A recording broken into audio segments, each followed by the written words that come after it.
Boa noite a todos, meu nome é Letícia, eu sou pretensa orientada da professora doutora Andréia e tive a colaboração da professora mestra Nádia. O tema de hoje é busca bibliográfica na internet. Aí está o sumário. Vamos para a introdução.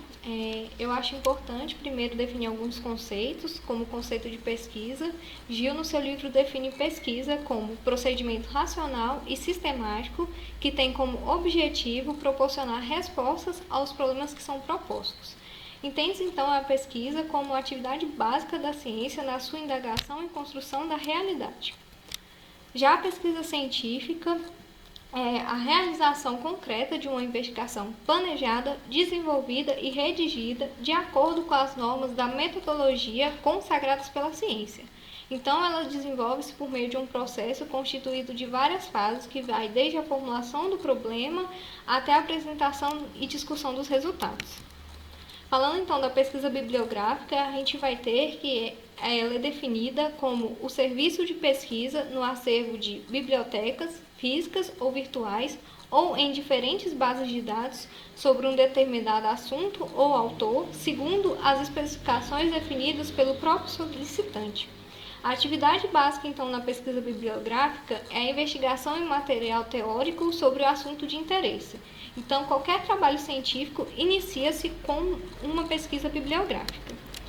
Ela vai ser o ponto de partida da pesquisa científica, pois vai permitir ao pesquisador conhecer o que já se estudou sobre o assunto, com a finalidade de aprimoramento e atualização do conhecimento. É através dela que começamos a conhecer o assunto a ser pesquisado. Então, antes mesmo de delimitar o tema ou o método a ser utilizado, o pesquisador deve ler sobre o assunto, o que irá ajudá-lo até mesmo na delimitação de tema. Além disso, por meio da pesquisa bibliográfica, o pesquisador faz o levantamento de informações relevantes para a elaboração da sua pesquisa e, dessa forma, constrói o embasamento teórico do seu trabalho.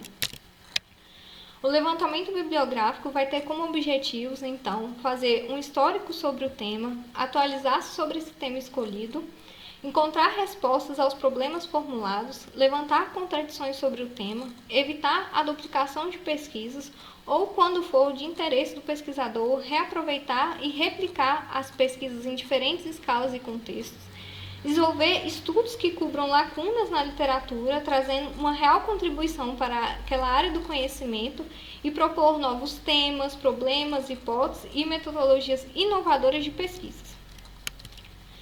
A gente vai ver que a principal vantagem da pesquisa bibliográfica reside no fato de permitir ao investigador a cobertura de uma vasta amplitude de obras publicadas para entender e conhecer melhor o fenômeno estudado. Ademais, ela vai ter um baixo custo, ainda mais com o advento da internet, pois o pesquisador quase não precisa se deslocar para encontrar pesquisas científicas públicas. Porém, também há algumas desvantagens, como, por exemplo, se o pesquisador escolher um tema com poucas publicações, isso pode comprometer a qualidade da sua pesquisa. Além disso, esse pesquisador deve analisar a fundo as fontes bibliográficas escolhidas, porque se não fizer essa análise crítica e de modo correto, pode acabar gerando dados infundados. Para reduzir a possibilidade desse erro, convém aos pesquisadores assegurar-se das condições em que os dados foram obtidos e analisar em profundidade cada informação para descobrir possíveis incoerências ou contradições. A obtenção desses dados, então, é feita a partir de fontes bibliográficas que podem ser de três tipos: as fontes primárias, as fontes secundárias e as fontes terciárias. As fontes primárias contêm os trabalhos originais com conhecimento originais e publicados pela primeira vez por aqueles autores. São então as teses bibliográficas, as teses universitárias, os livros, relatórios teóricos, artigos em revistas científicas e anais de congressos. Já as fontes secundárias são os trabalhos não originais e que basicamente citam, revisam e interpretam trabalhos originais. Por exemplo, artigos de revisão bibliográfica, tratados, enciclopédias, artigos de divulgações. E as fontes terciárias vão ser onde estão os índices categorizados dos trabalhos primários e secundários, com ou sem os seus resumos. São as bases bibliográficas, os índices e as listas bibliográficas. O acesso a essa bibliografia, então, pode ser feito de dois modos: manualmente ou eletronicamente. O primeiro consiste em pesquisar diretamente nos livros de referências disponíveis em bibliotecas físicas ou livrarias, e o segundo consiste em obter essas informações em bases de dados científicos ou em páginas oficiais dos órgãos governamentais. Devemos considerar o avanço da tecnologia da informação por meio dos arquivos eletrônicos e do desenvolvimento da internet como facilitadores para a agilidade da investigação e novas descobertas em todas as áreas.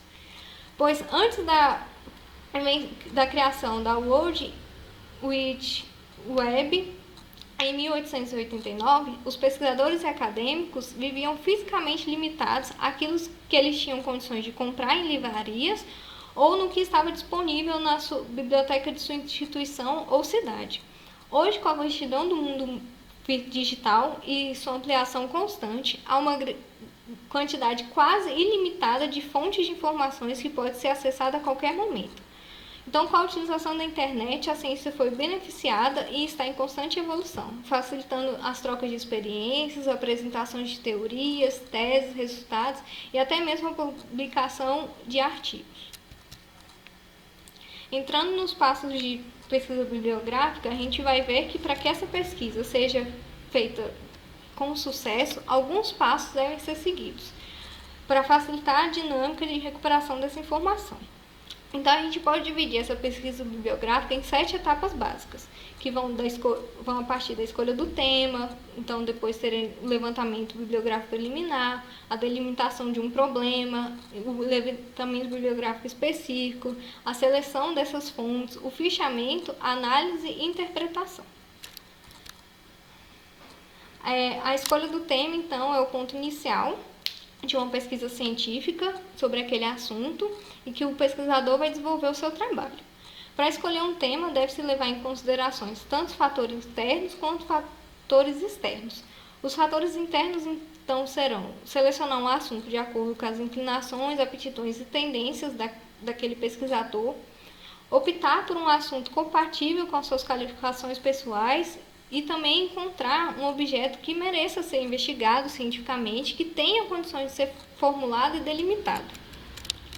Os fatores externos estão a disponibilidade do tempo para realizar uma pesquisa completa e aprofundada daquele tema, a existência de obras pertinentes ao assunto em um número suficiente para que tenha um estudo geral daquele tema, e também a possibilidade de consultar especialistas da área para uma orientação quanto à escolha, a análise e a interpretação da documentação específica que vai ser lida. A gente deve evitar, então, assuntos sobre os quais foram recentemente estudados, porque torna essa abordagem mais difícil, para não ter muitas duplicações, né? E também pensar que há uma gama de temas a serem pesquisados que não precisamos ficar incessantemente naquele mesmo tema. Já o levantamento bibliográfico preliminar, ele é feito para auxiliar a delimitação desse tema. A gente vai ver que o tema, ele normalmente é muito amplo e a gente precisa delimitá-lo. E o primeiro passo para ser feito isso é fazer um levantamento bibliográfico prévio para realmente conferir como está esse tema no mundo científico. O primeiro passo para esse levantamento, então, a gente vai fazer listas de palavras-chave, uma para cada contexto, e a partir daí essa pesquisa pode ser feita tanto em abrangência ou em profundidade. A pesquisa por abrangência ela é feita procurando por todas as palavras-chave de uma vez, ou seja, executam-se diversas buscas procurando por artigos que tenham essas palavras antes de analisar detalhadamente o conteúdo dos artigos. Já a busca em profundidade, primeiro escolhe-se uma palavra-chave, daí busca o que puder dela, estuda esses artigos obtidos e atualiza a lista de palavras, recomeçando o processo com a nova lista. Então, nesse procedimento, independente do tipo de busca que for feito, o pesquisador vai ter um contato direto com os trabalhos desenvolvidos que abordam o tema escolhido, e com isso vai poder esclarecer os objetivos da pesquisa que ele vai realizar e delimitar melhor esse tema. Porém, escolher um assunto não é suficiente para iniciar uma pesquisa bibliográfica. É necessário que esse assunto seja colocado em termos de um problema a ser solucionado. Essa problematização requer experiência, leitura, reflexão e debate, que vão decorrer da vivência intelectual do pesquisador. E a partir disso, o problema deve ser elaborado através da contextualização do assunto-tema. Para ajudar esse processo, algumas questões podem ser levantadas, como as que estão expostas aí. Por exemplo, o que se pretende pesquisar cientificamente? Por que se pretende pesquisar? Que perguntas serão respondidas por meio dessa pesquisa? A partir dessas perguntas, será possível especificar o que se pretende estudar e essa temática mais delimitada possibilitará a realização de um levantamento bibliográfico mais específico. Com a temática, então, bem delimitada, é possível realizar esse levantamento bibliográfico mais específico e o primeiro passo para essa realização é localizar as fontes. Elas podem ser localizadas em bibliotecas, bases de dados eletrônicos, sistemas de buscas eletrônicas e, no caso desse trabalho, nós vamos focar nas fontes eletrônicas que serão discutidas no próximo tópico. O segundo passo é utilizar uma estratégia de busca para realizar esse levantamento de forma mais eficiente. Mas também iremos abordar mais detalhadamente mais para frente esse tópico na apresentação. E por último, vai ser a obtenção desses documentos para a posterior leitura. A seleção das fontes é o momento que o pesquisador separa as fontes que servirão como base teórica no desenvolvimento e na solução do objeto de pesquisa. Para isso, é necessário considerar qual é o objetivo da sua pesquisa para assim selecionar os artigos mais relevantes a serem lidos. Considere-se que a pesquisa pode ter 3 objetivos, independente do seu alvo. O primeiro objetivo será identificar conceitos básicos. Nele você vai identificar realmente os conceitos, as técnicas, as ferramentas que servem de base para o desenvolvimento do seu trabalho. Nesse tipo de pesquisa, é uma boa ideia, então, buscar inicialmente os trabalhos mais citados, desde que sejam situações positivas que indicam a importância daquele trabalho.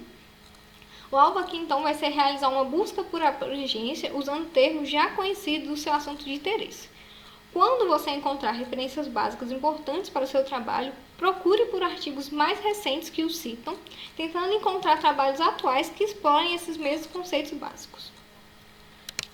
Um outro objetivo seria identificar parceiros. Nesse objetivo, você identifica materiais, pesquisas, artigos e autores com trabalhos semelhantes ou precursores ao seu, que apoiem seu trabalho e, com isso, aconselha-se executar 2 atividades simultâneas para cumprir esse objetivo. Então, você deve acompanhar as principais conferências e periódicos da sua área e identificar os grupos de pesquisa e pesquisadores que atuam na sua linha. Hoje é muito fácil acompanhar as conferências e periódicos porque tem a disponibilização deles nas principais bibliotecas digitais, como, por exemplo, pelo portal periódico do CAPES e outras plataformas. Para se manter atualizado sobre as novidades da sua área e acompanhar as publicações de novos estudos científicos, você pode criar alertas no Google Acadêmico ou em outras bases de dados. Além disso, também é possível seguir esses pesquisadores e sites relevantes para a sua área pelas redes sociais e, dessa forma, acompanhar novas publicações.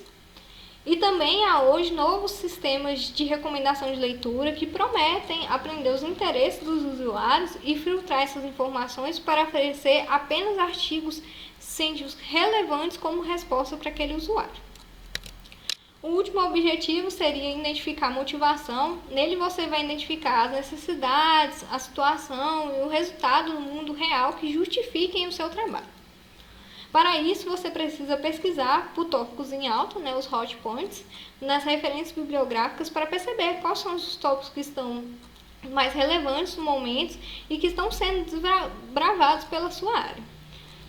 Você também pode procurar as conferências de primeira linha da sua área, porque ele vai ser o primeiro lugar que os tópicos em alta vão ser discutidos e apresentados. E assim, você vai alcançar seu objetivo. Os últimos passos, então, é o fichamento e análise e interpretação da bibliografia.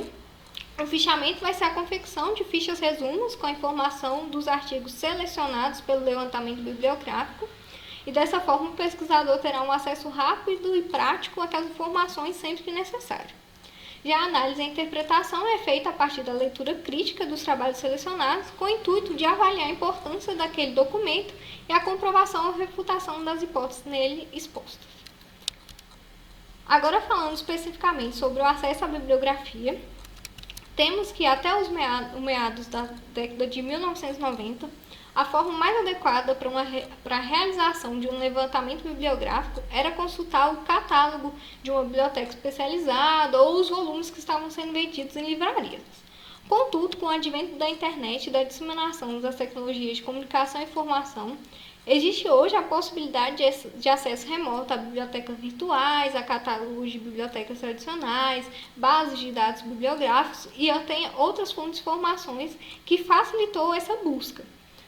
Entretanto, é importante sempre lembrar que instituições como bibliotecas preocupavam-se com alguns parâmetros mínimos para garantir a qualidade dessa informação. Por exemplo, elas zelavam pelos direitos autorais e adquiriam materiais sempre de fontes bem confiáveis.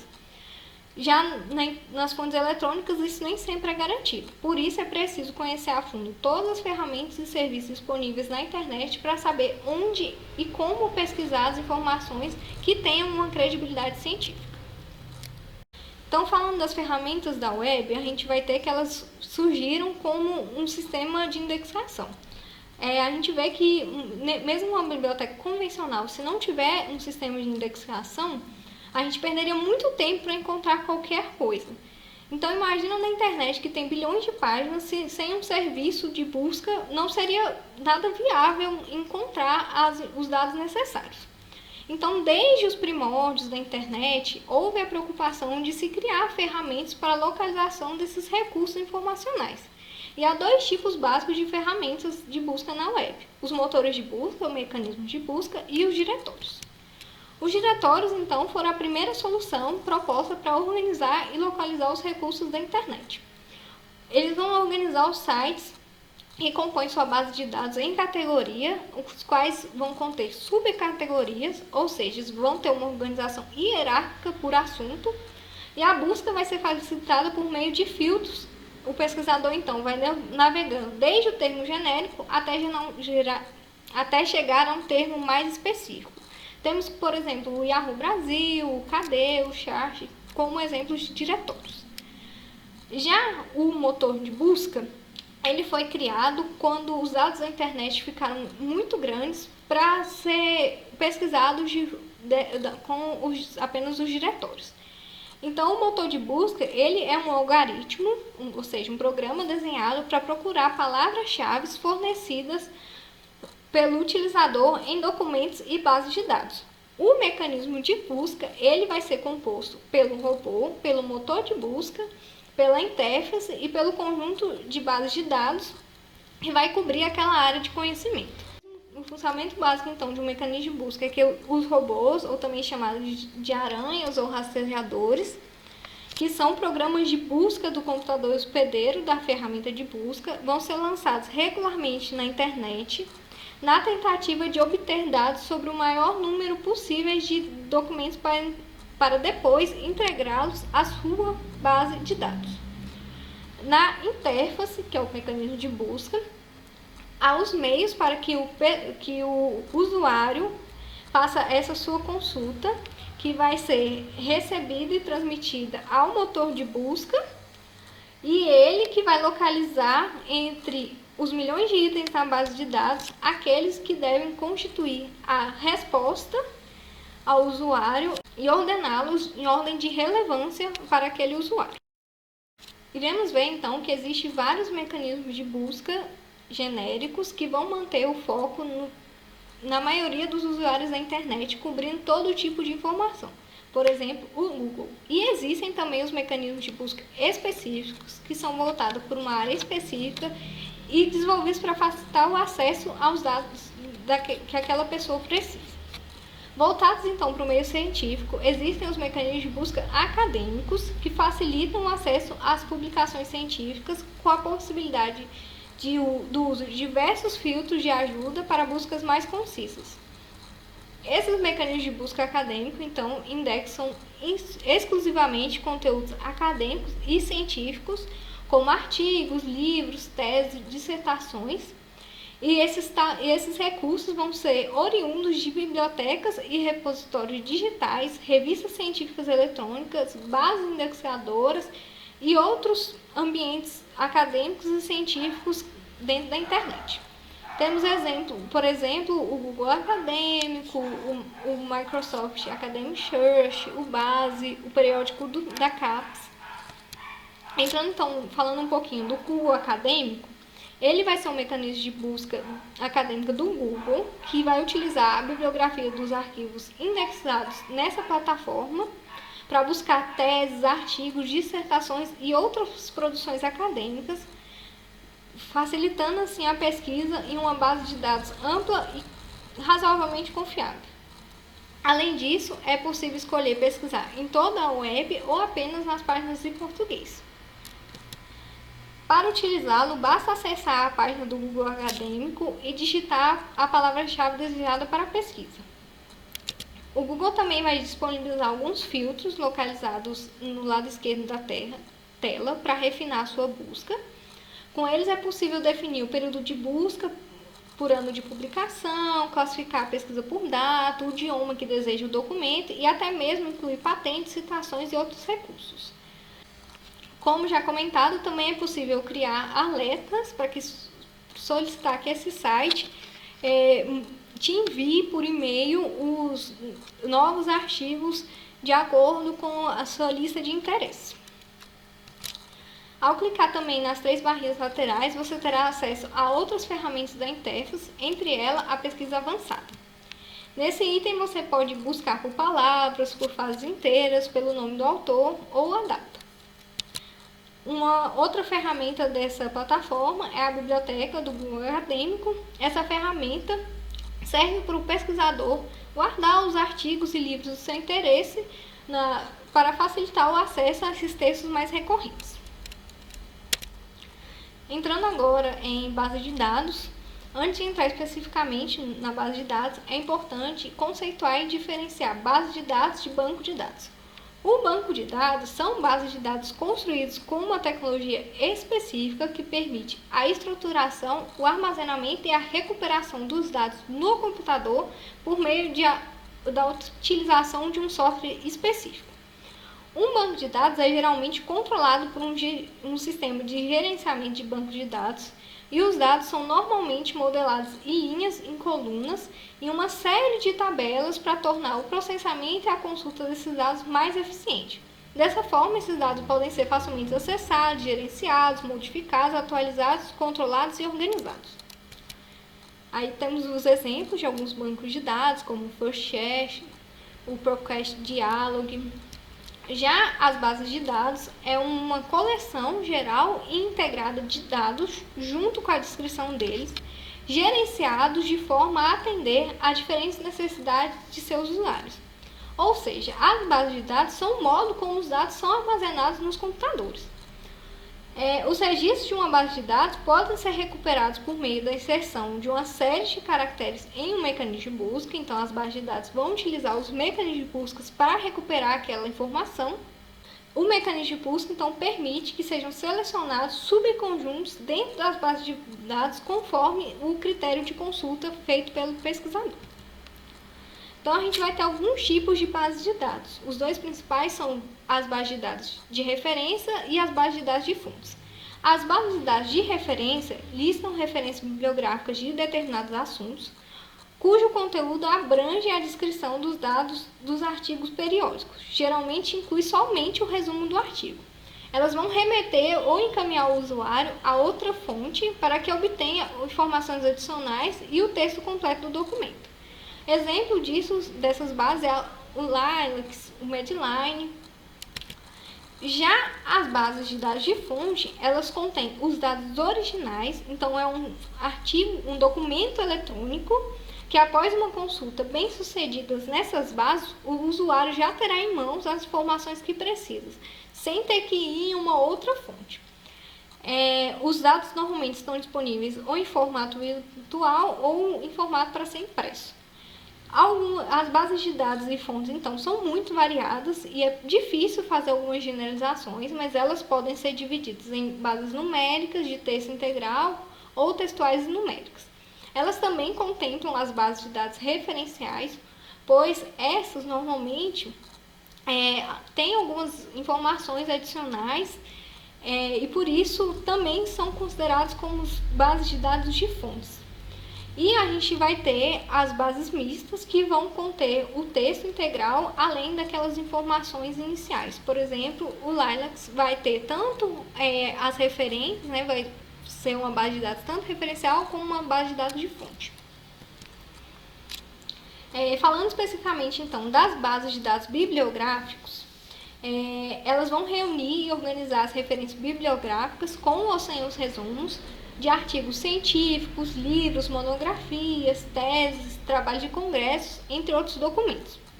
Os dados são estruturados em forma de campos recuperáveis e o resultado de busca pode ser, como eu falei, impressos ou lido virtualmente.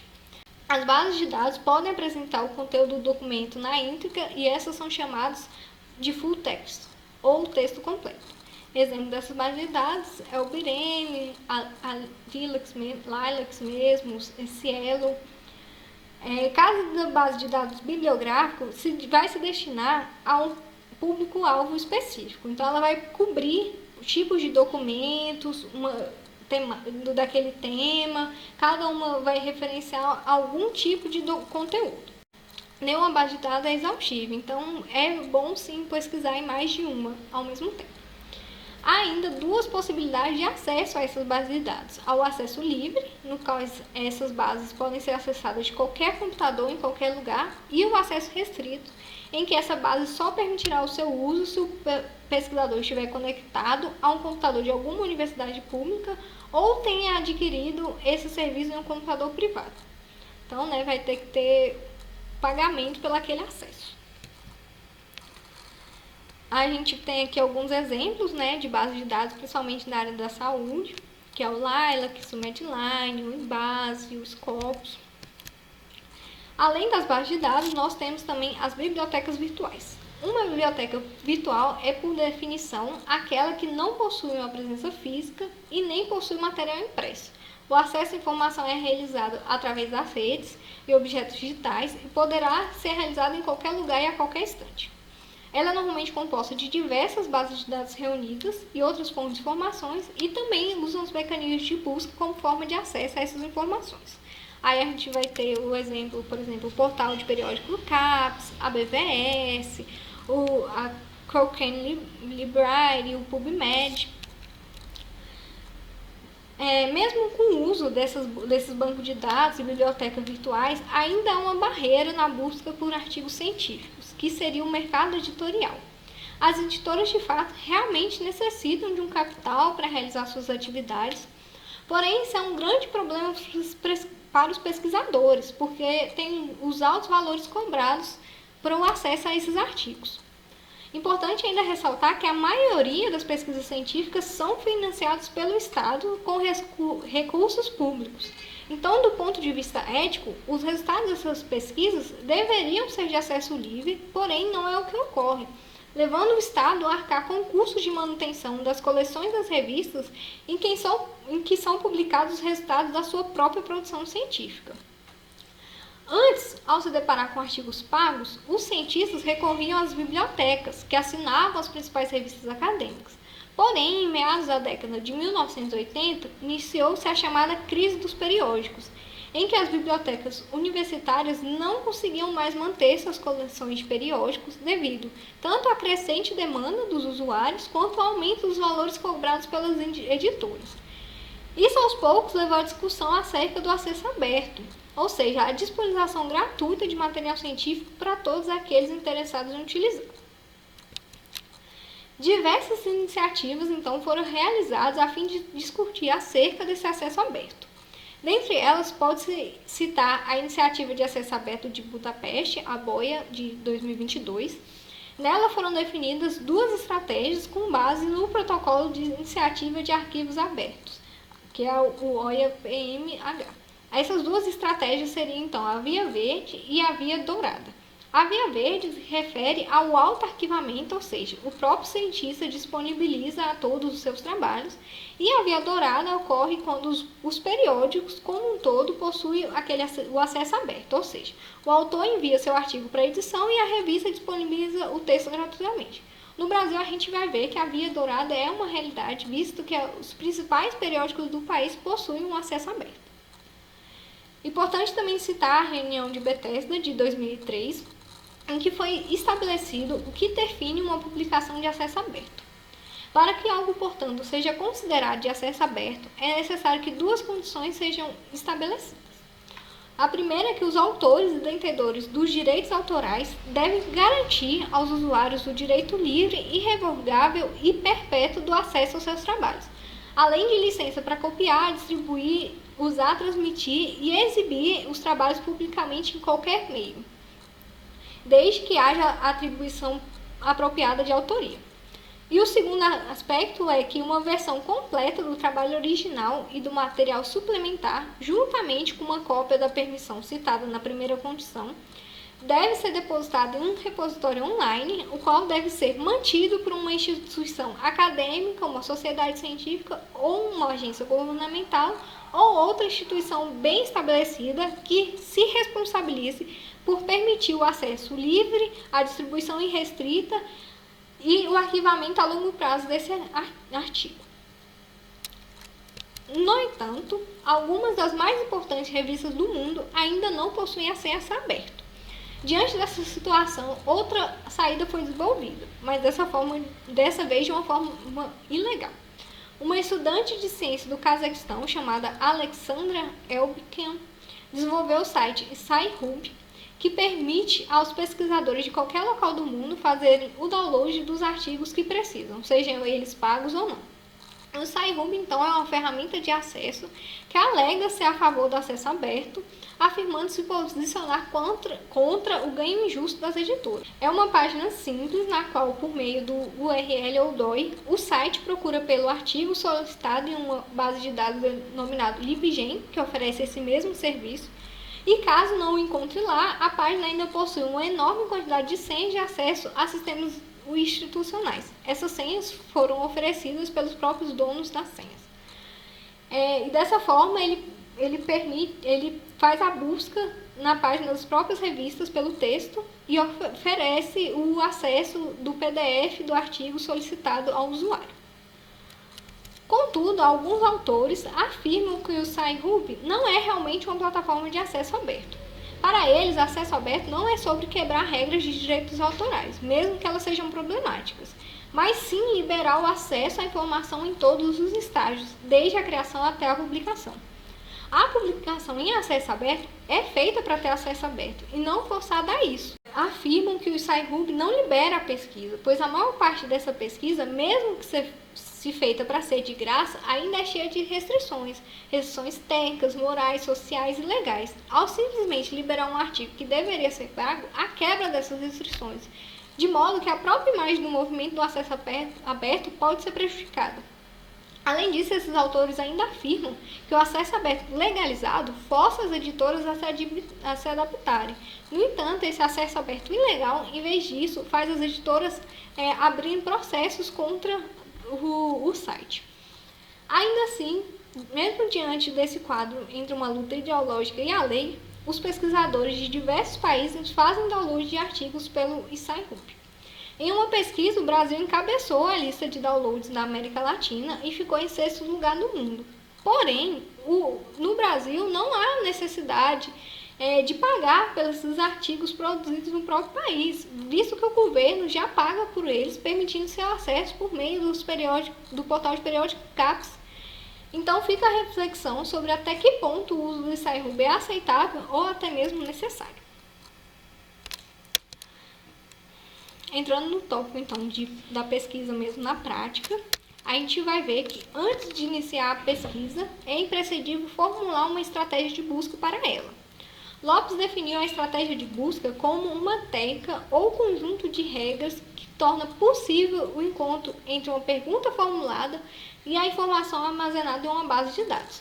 Isto é, necessita-se de um conjunto de procedimentos e mecanismos tecnológicos para a localização dessa informação. Um dos primeiros passos, então, é a seleção de termos adequados para inserir no campo de busca. Essa etapa vai ser particularmente útil quando não se tem nenhum conhecimento sobre quais são os autores importantes em uma área ou em uma temática. quando não se tem ideia dos títulos de documentos que se busca e quando é preciso encontrar documentos com precisão, uma vez que o campo de assunto de uma base de dados carrega muito conhecimento. Essa é uma forma de explorar o desconhecido de maneira mais eficiente. Então, a gente vai eleger palavras-chave e os descritores para fazer essa busca. A palavra-chave, ela é uma palavra que resume os termos principais de um texto. Então, são termos simples ou uma expressão composta do próprio autor para definir o assunto. Elas são utilizadas em todos os mecanismos de busca da internet, como, por exemplo, o próprio Google. Já o descritor é um termo padronizado e definido por especialistas que serve para definir assuntos e recuperar informação.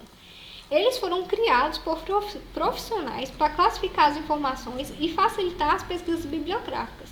Então, é uma terminologia especializada usada para traduzir o tema de pesquisa delimitado para termos e conceitos padronizados que são adotados pela ciência e pela base de dados. Então, seu uso correto serve como meio para a recuperação de documentos na base de dados. Então, aqui a gente tem alguns exemplos, de dicionários de descritores, como o MESH, que é utilizado pelo PubMesh, o DEX, que é utilizado pela BIREME.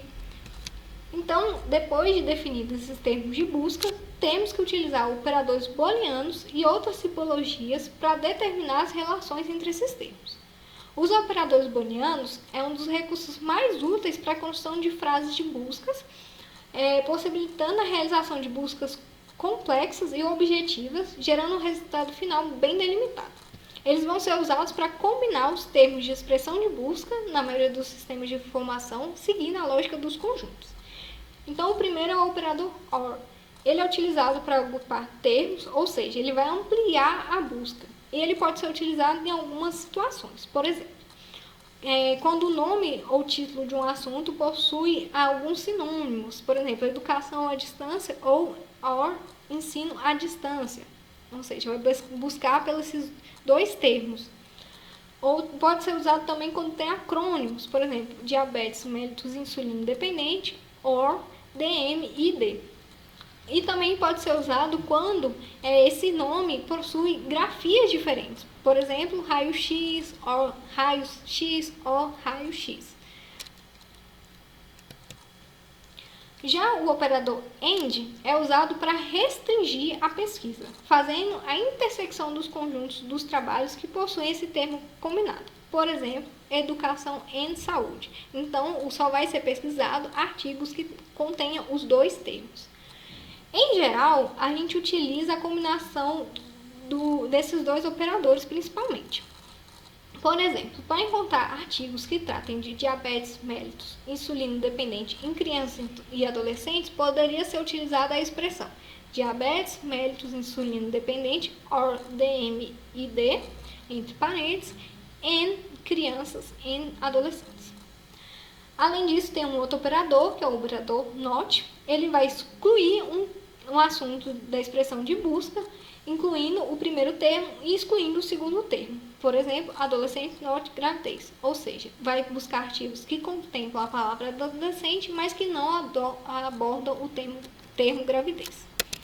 Além dos operadores booleanos, nós temos os símbolos, por exemplo, a truncagem. Esse recurso da truncagem é feito para pesquisar formas derivadas ou plurais dos termos. Por exemplo, se você põe o truncador lá, que pode ser o asterisco ou o cifrão, e coloca a palavra paciente. Quando você busca o paciente com o truncador, você vai pesquisar tanto o paciente em plural quanto o paciente no singular. A interrogação ela é utilizada quando o pesquisador tiver em dúvida como se escreve uma palavra ou busca variações de uma mesma palavra.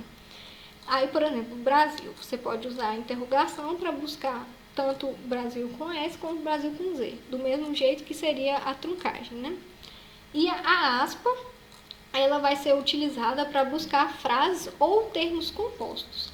Isso porque quando você põe lá no mecanismo de busca o termo composto sem aspas, o sistema insere automaticamente o booleano AND entre os termos. Para o sistema reconhecer o termo como composto, ele precisa estar entre aspas. Por último, a gente tem o parêntese, que ele vai estabelecer a ordem de busca. Ele separa os conjuntos com parênteses para estabelecer a ordem correta daquela busca. Então, ele vai agrupar os conceitos a ser processados como conjuntos e incorporar na busca como um todo. Por exemplo, mortalidade infantil, parênteses, Brasil, or Peru, or Chile. Ou seja, vai procurar mortalidade infantil nos 3 países. Temos também alguns outros recursos, como o campo de busca. Eles vão ser utilizados para buscar os descritores em uma região determinada dos documentos, por exemplo, TI, para buscar nos títulos dos documentos, AU, para buscar no nome do autor. E também os filtros, que vão ser utilizados para refinar o resultado de busca. Os painéis com filtros normalmente vão ser exibidos à direita ou à esquerda da página de resultado da pesquisa na base de dados. E os filtros podem ser, por exemplo, data de publicação, área geográfica, a relevância do artigo. Isso vai reduzindo o número de fontes para um número mais razoável. Porque se a pesquisa gerar um número muito alto de fontes, isso pode levar o pesquisador a acabar se perdendo dentro do desenvolvimento da pesquisa. Além disso, é bom sempre tentar buscar obras mais recentes, principalmente dos últimos 5 anos, porque a ciência está sempre em desenvolvimento e dessa forma, se estudarmos obras mais antigas, dependendo do assunto, o pesquisador poderá chegar a soluções obsoletas. Agora eu vou mostrar para vocês, demonstrar a utilização da plataforma BVS, que é uma das plataformas mais utilizadas na área da saúde.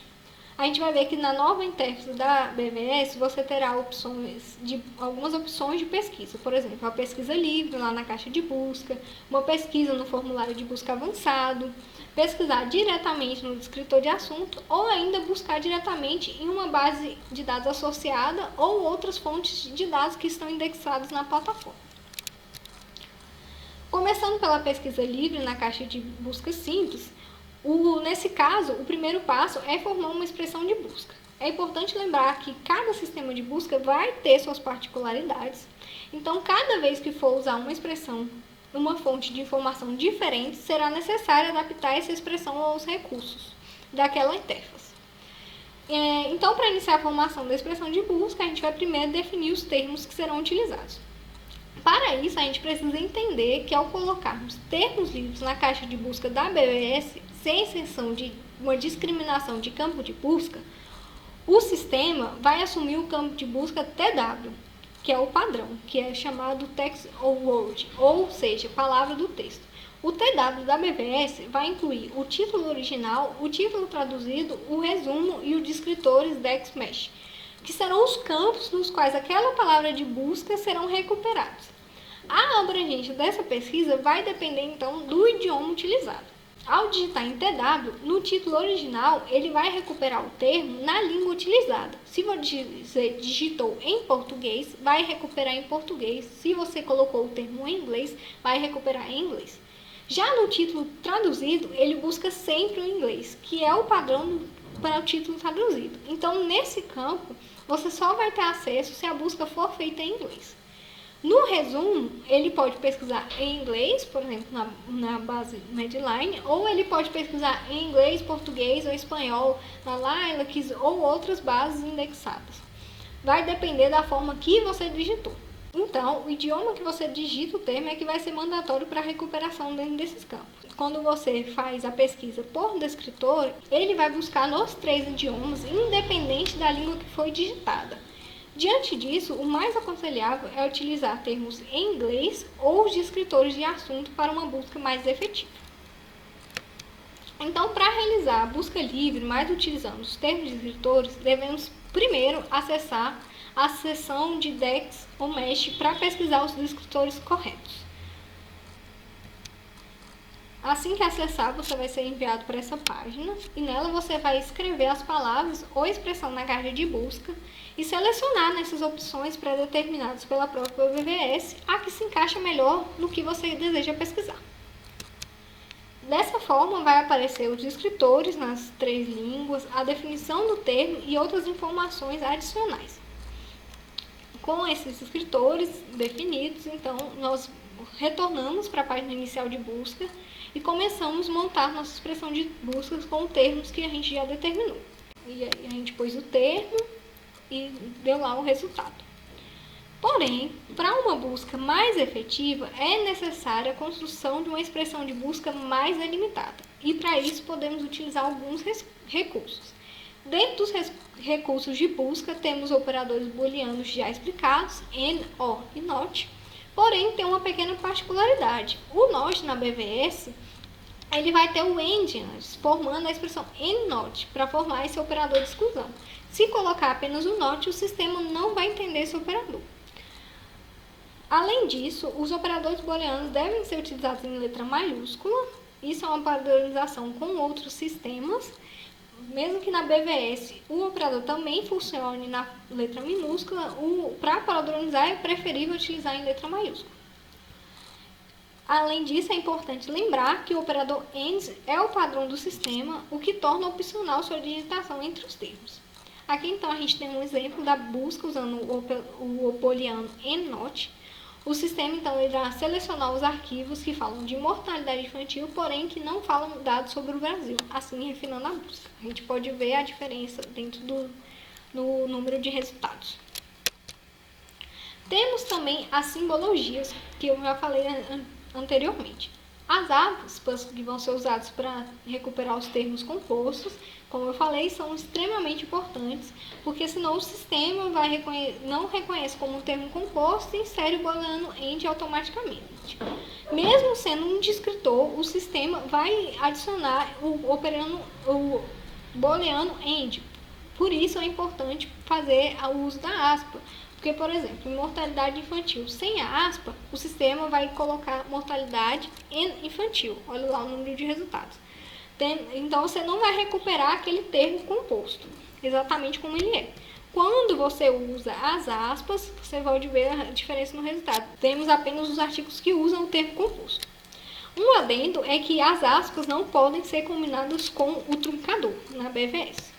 Falando no truncador, na BVS, assim como em vários outros sistemas, o truncador utilizado é o asterisco. Porém, na BVS a gente também tem a opção de utilizar o cifrão. Mas, para padronização, o mais recomendado é a utilização do asterisco, por ser o padrão na maioria das outras bases. A truncagem, como eu falei, vai ser usada após o radical da palavra ou termo para recuperar aquelas palavras derivadas da mesma raiz. Por exemplo, ao buscar epidemiologia, o sistema buscará apenas esse termo em português. Ao usar o recurso de truncagem e buscar epidemiologia com o truncador, o sistema buscará o termo em português, inglês, espanhol, porque nas três línguas o radical da palavra é o mesmo. Outro recurso muito utilizado na BVS é o parêntese. Ele deve ser usado quando a expressão de pesquisa aplicar mais de um operador. Cada parêntese aberto deve ser fechado e a ordem da expressão de busca equivale a uma expressão matemática. Esse recurso, ele substitui o formulário avançado, porque no formulário avançado, como a gente vai ver mais para frente, cada linha representa o parêntese. Porém, na BVS o formulário avançado é muito pouco utilizado, por isso, para ter uma busca mais efetiva, é preferível escrever a expressão de busca utilizando o parêntese. Aí você vai ver aqui um exemplo que a gente coloca primeiro mortalidade infantil Brasil ou Chile. E quando a gente coloca entre o parênteses, a gente tem um afundamento maior dessa busca, porque o sistema reconheceu a diferença, né, com os termos entre o parênteses ou fora do parênteses. Temos também os campos de busca. Como já foi falado, na pesquisa livre, a expressão de busca vai ser pesquisada no campo TW. Caso você queira direcionar sua pesquisa para um campo de dados específico, é necessário inserir o código de campo, indicado pelo código e as duas letras seguidas de dois pontos, que são duas letras, né, seguidas de dois pontos, e o termo imediatamente depois sem espaço. Aí a gente tem, né, alguns exemplos aqui na tabela. Essa é uma ferramenta muito interessante caso você tenha interesse de buscar o termo apenas em um campo específico. Por exemplo, se você deseja procurar artigos que tenham no título a expressão mortalidade infantil. Você põe o TI, os dois pontos, a mortalidade infantil com as aspas, né, para buscar o termo composto, e aí você vê a diferença no resultado de busca. a gente vai ver que alguns campos de buscas podem ser acessados diretamente, né, sem digitar no campo de busca, selecionando o campo nessa caixa que fica à frente, a caixa de busca.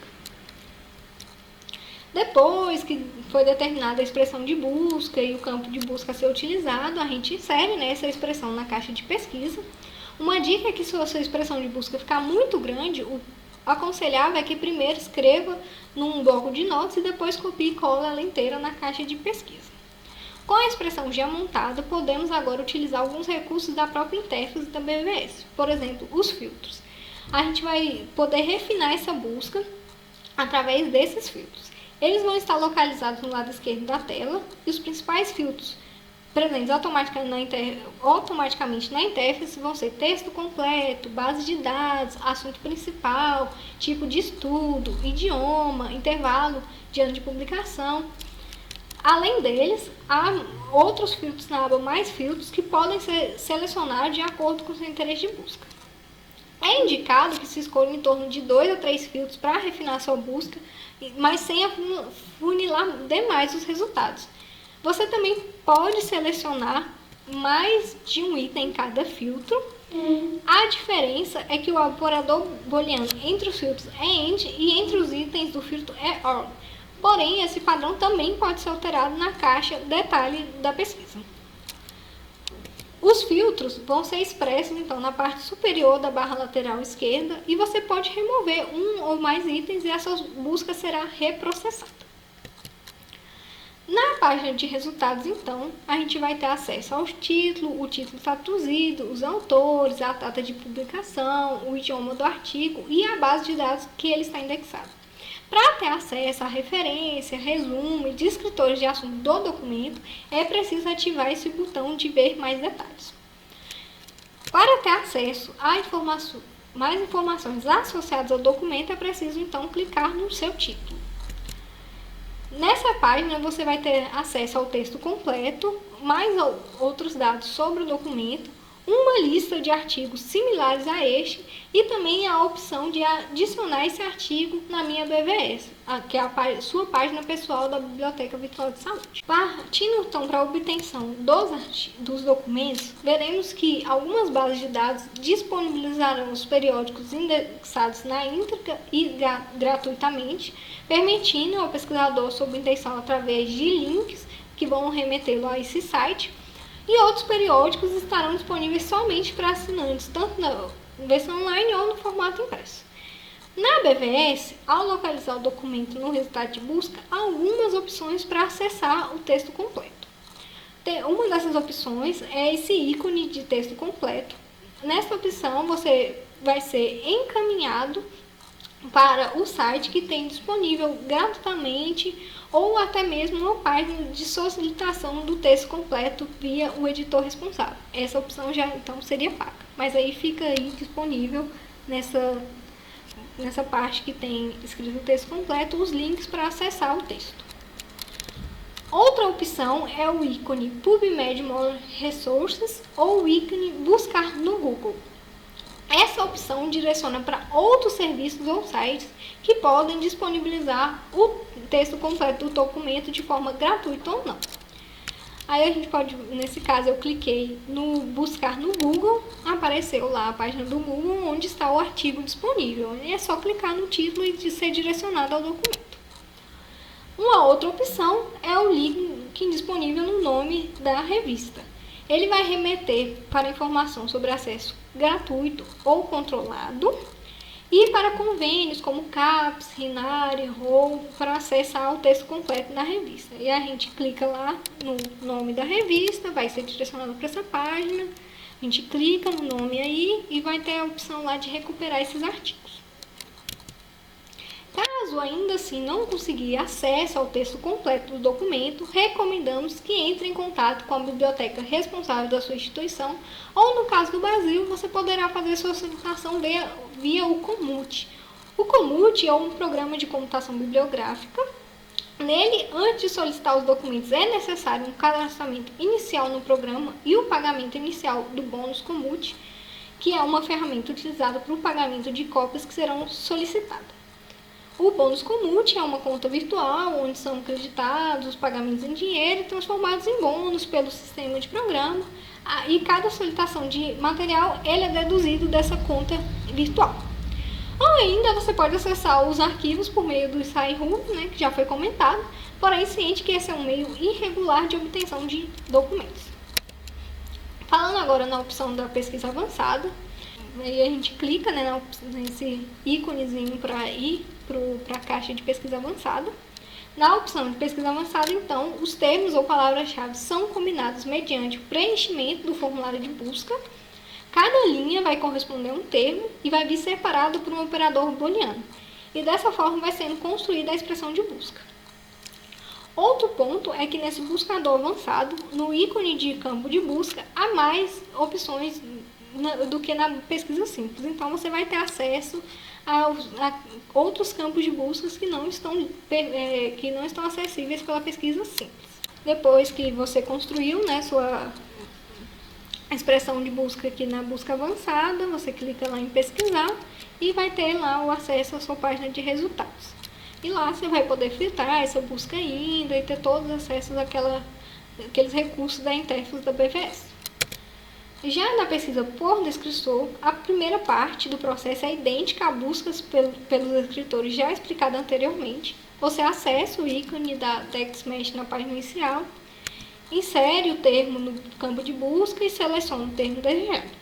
O sistema então vai apresentar o descritor de assunto, definição, sinônimos e classificadores. E para realizar a pesquisa com esse descritor, basta clicar no ícone pesquisar documentos com esse descritor. Antes disso, caso necessário, você pode restringir o aspecto a ser pesquisado. Na página de resultados, o descritor vai aparecer como um filtro de busca e o processo deverá ser repetido para a inclusão de cada descritor. Para isso, basta clicar no ícone localizar descritor de assunto e ele te enviará diretamente para a página da TextMesh, onde você repetirá o processo. Para pesquisar em uma base de dados específica, você primeiro precisa acessar essa base de dados através da BVS. Na página inicial da BVS, então, há uma barra com algumas bases de dados disponíveis na plataforma. Mais embaixo também tem alguns outros recursos, né, algumas outras bases de dados, outras fontes de informações, que é só clicar no link que esse sistema vai te direcionar diretamente para a interface da base selecionada. Aqui, por exemplo, né, eu selecionei a base Lilacs. Agora basta inserir os termos no campo de busca simples ou avançado e clicar no íconezinho lá da lupa para ser direcionado à página de resultado da sua pesquisa. A gente vai ver que não existe ainda uma completa padronização nas interfaces e recursos de busca que cada plataforma oferece. Para o seu uso correto, então, é necessário a leitura das páginas de ajuda, consulta de algumas revistas especializadas ou de tutoriais da própria internet para entender o mecanismo de funcionamento do motor de busca presente naquela plataforma e como utilizar esses recursos. Diante disso, deixo aqui disponível uma de outras duas plataformas muito importantes, que é o PubMed e o periódico CAPES, para posterior consulta. Então, essas foram as minhas referências.